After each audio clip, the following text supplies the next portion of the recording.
장기훈이 결국 비극적인 결말을 맞게 된다는 소식이 전해졌습니다.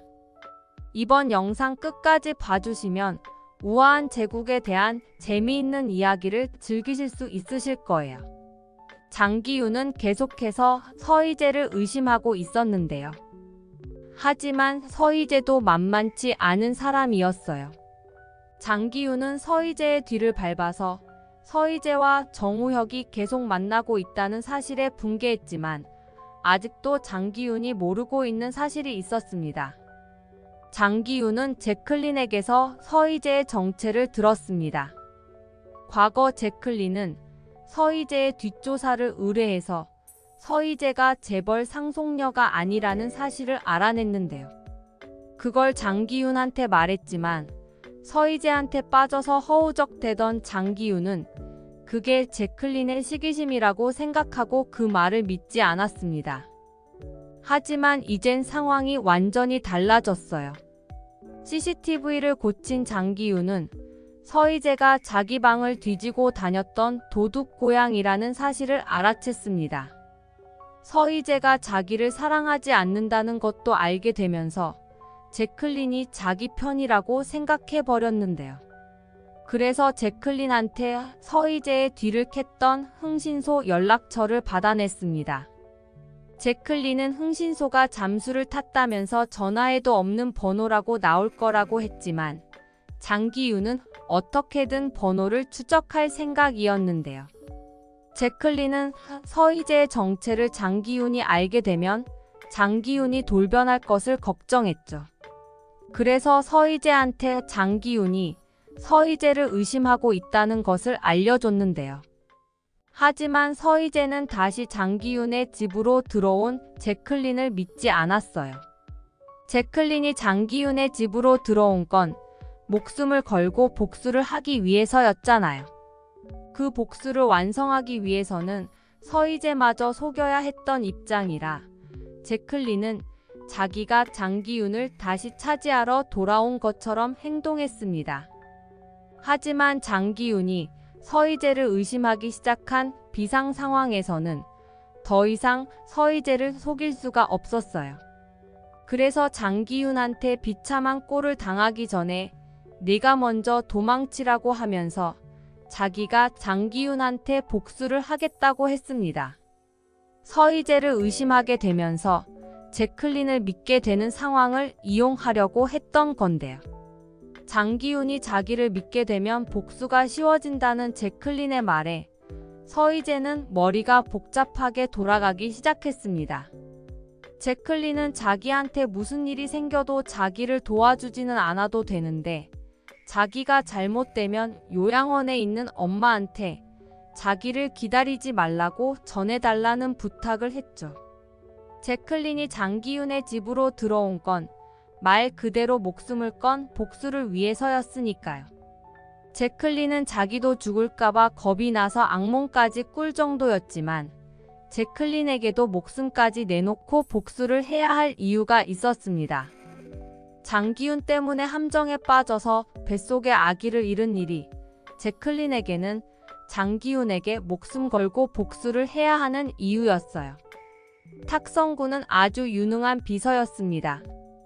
서희재의 뒤를 조사했던 흥신소를 추적해서 장기훈 앞에 앉혀놓고 말았는데요. 장기훈은 탁성구가 잡아온 흥신소 직원한테 서희재에 대한 진실을 캐묻기 시작했습니다. 장기훈이 돈봉투를 던지자 흥신소 직원은 서희재가 가짜 상속녀이며 스즈키 야마토도 가짜라는 사실을 이야기해버렸습니다. 장기훈은 가짜 상속녀인 서희재가 어디서 그런 큰 돈이 났을지 궁금해했는데요. 탁성구가 정답을 제시했습니다. 서희재의 뒤에는 정우혁이 있었죠. 정우혁과 서희재가 손을 잡고 장기훈한테 복수를 하기 위해 준비를 하고 있었는데요. 장기훈의 비밀 금고를 열 수만 있었다면 장기훈을 무너뜨릴 결정적인 증거를 찾을 수 있었습니다. 하지만 누군가 금고를 찾고 있다는 것을 눈치챈 장기훈이 비밀 금고를 사무실로 옮겨버리면서 서희재와 정우혁의 복수는 아직 완성되지 못했는데요. 하지만 장기훈이 아직 착각하고 있는 것이 있었어요. 장기훈은 자기 착각 때문에 결국 폭삭 망하고 말게 될 것 같습니다. 장기훈은 여전히 서희재가 신주경의 친구라고 알고 있었잖아요. 서희재가 자기를 사랑하지 않는다는 것도 알았고 상속녀라는 말도 거짓말이라는 것도 눈치챘지만 서희재가 신주경 본인이라는 사실은 여전히 모르고 있었습니다. 서희재가 자기한테 접근한 것이 친구였던 신주경의 복수 때문이라고 생각했지 서희재가 신주경 본인일 거라는 의심은 조금도 하지 못했던 건데요. 그게 장기훈의 치명적인 실수였습니다. 서희재가 신주경이라는 사실을 모르고 있는 장기훈은 신주경한테 무슨 일이 있었던 건지를 서희재가 전부 알지는 못한다고 생각했어요. 그래서 장창성에 관한 일도 서희재한테 뻔뻔하게 거짓말을 했던 거죠. 신주경이 장창성을 그렇게 만들었다고 하면서 장창성을 숨겨두고 있었던 건 며느리가 그런 짓을 했다는 게 알려지면 회사에 치명적인 타격이 생기기 때문이라는 거짓말을 했던 건데요. 하지만 장창성과 서희재 모두 그때 그런 일을 벌인 범인이 장기훈이라는 사실을 알고 있었습니다. 장창성이 집에서 탈출할 수만 있다면 장기훈이 그동안 저질렀던 모든 악행을 한순간에 전부 폭로해버릴 수 있었던 건데요. 하지만 장기훈의 감시 때문에 장창성을 밖으로 빼내는 것은 절대 쉽지 않았습니다. 그럼에도 모든 진실은 언젠가 밝혀지기 마련이죠. 서희재는 아주 결정적인 순간에 자기가 신주경이었다는 사실을 폭로할 것 같아요. 장기훈은 어떻게든 끝까지 서희재를 속이려고 했지만 서희재가 신주경이라는 사실을 알게 된 순간 모든 게 끝장났다는 사실을 깨달았는데요. 자기가 함정이 빠뜨려 죽였던 신주경이 이렇게 살아 돌아왔다는 건 장기훈으로 인해 목숨을 잃었던 사람들에 대해 모든 죗값을 묻겠다는 증거잖아요. 장기훈이 자기 죗값을 치를 방법은 자기 목숨밖에 없을 것 같습니다. 반성과 사죄로 용서받기에는 이미 너무 많은 사람을 죽게 만들었잖아요.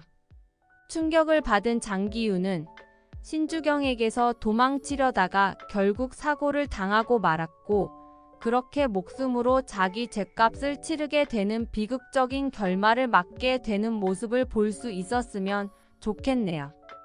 이 이야기는 개인적인 상상력을 기반으로 쓴 것이기 때문에 앞으로 밝혀질 진짜 내용과는 다를 수 있다는 점 미리 양해 부탁드릴게요. 이번 영상 재미있으셨으면 구독과 좋아요 부탁드립니다. 구독은 저에게 큰 응원이 됩니다. 오늘도 시청해주셔서 감사합니다.